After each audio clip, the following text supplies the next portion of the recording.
Good day, boys and girls. I hope you're keeping safe at home. This is our first video lesson for English.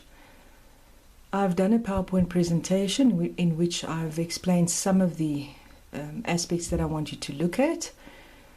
I've started with the first slide says important notes or important to note, where I've referred to LB in this presentation. It refers to your textbook.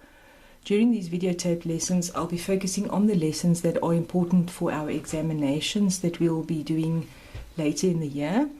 And I will therefore not cover every single task I've given you as part of the homework assignments, but I still require you to do the work, because when we are back in the classroom, we will look at all the work you've done thus far, and then we'll go through it, we'll mark it together, etc.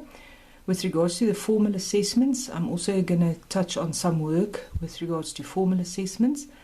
I will mark that myself when we are back in class, so please hold on to those papers and bring them with as soon as we all return to school. So the first task I want to look at is task 2 on page 79 of your textbook. It is the language activity 8. It's about subject and predicate. Now remember, a sentence consists of a subject, a verb, and an object. The example that I've used here for our explanation is the little boy rides his bicycle in the street. First of all, we always identify our verb or our action word. In this case, it is the word rides.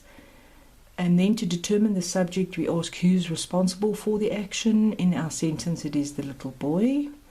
And then the question, who or what is receiving the action, the answer to that is our object.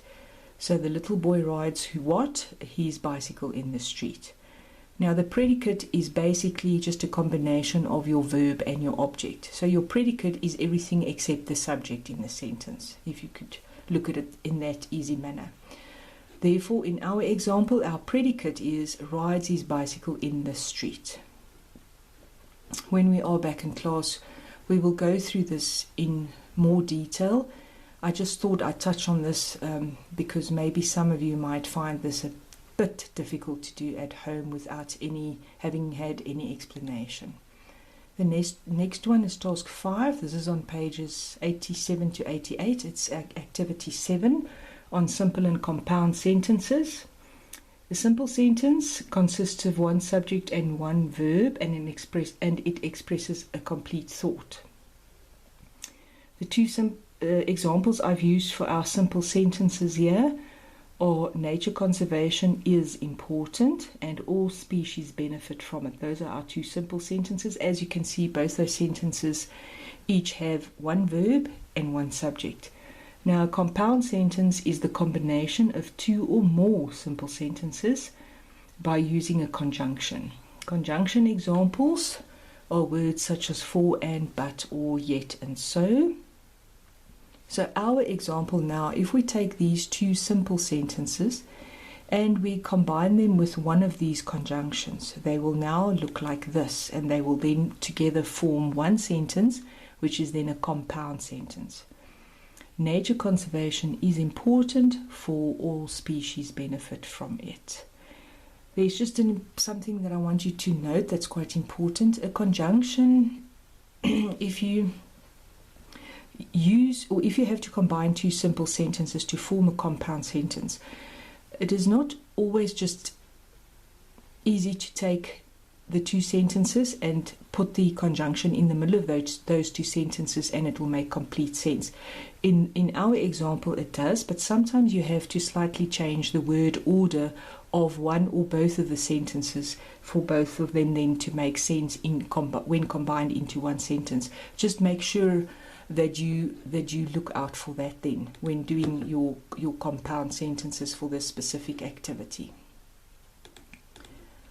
Our next task is task 9 on pages 104 to 105. This is our formal assessment that I've given you on poetry. Boys and girls, this is very important. We've done imagery in poetry and structure in poetry. In this activity, they also refer you to pages 25 to 26. Please go back to those pages in your textbook and carefully study all the notes that they've given you there and the information that they've given you there on both imagery and structure in poetry. If you look at imagery, first of all, in poetry, remember poets, the poems that they write are basically pictures that they've painted using words. Now, in order for us to understand the message that they are trying to convey, they use comparisons. They compare one thing to another for us to better understand what they are trying to tell us through their poetry.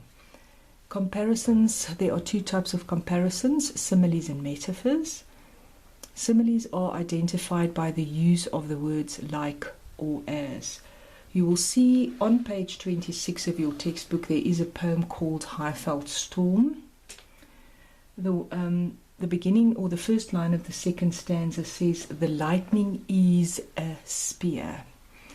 Now that is a metaphor, because in a metaphor they typically, or the poet will typically use is or are, the verbs is or are.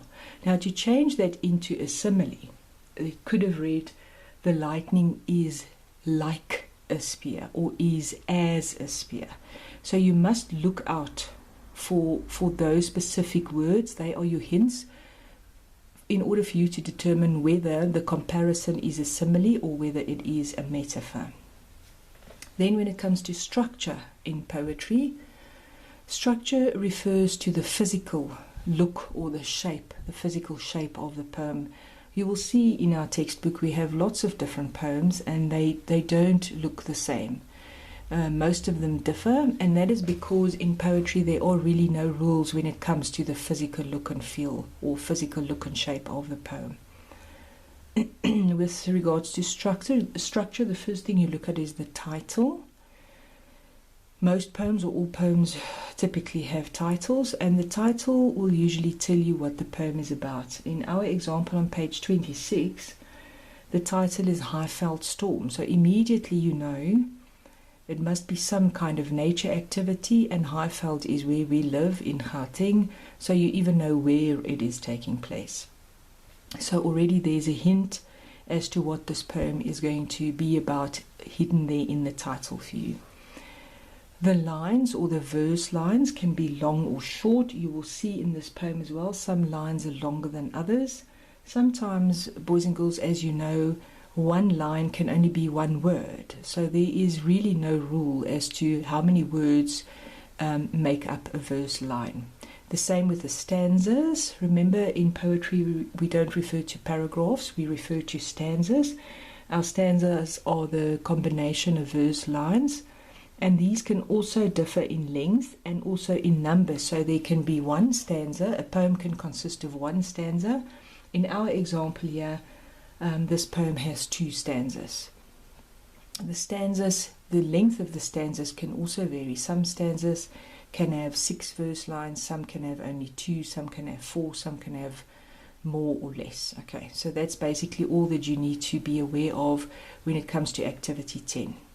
Boys and girls, I would really appreciate if you could do all the work I've given you. We won't have that much time as we would have had under normal circumstances, and it's very important that we cover most of the work that we've dealt with. Obviously things will change and we will deal with that, so I don't want you to be overly concerned about anything. If you in the interim while doing the homework assignments have any specific questions or specific concepts that you battle with, please jot those down somewhere and then we will handle that in class like we always do. So thank you very much for your attention. I'll talk to you again soon, and please stay safe and stay healthy. Thank you.